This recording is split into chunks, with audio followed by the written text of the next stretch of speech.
עדיין לא מתה. אם לא תקשיב לכל ההוראות שלי, מחר בשעה הזאת מרי תמות. אלה ההוראות שלי. אתה תמלא אותן במלואן. אם אתה רוצה להציל את הבחורה שלך.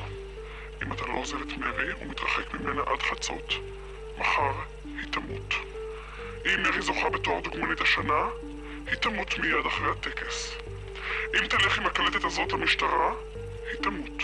אם תספר לה על הקלטת הזאת, היא תמות. החיים שלה בידיים שלך. אני רואה אותך ומסתכל עליך כל הזמן. אם תספר עליי למישהו, היא תמות. אני הזרקתי לשניכם חומר הרדמה. יש לך עוד 20 דקות עד שמרי תתעורר. תנקה את הפנים שלה ותתנהג כאילו לא קרה כלום. או שהיא לא תראה את סוף היום.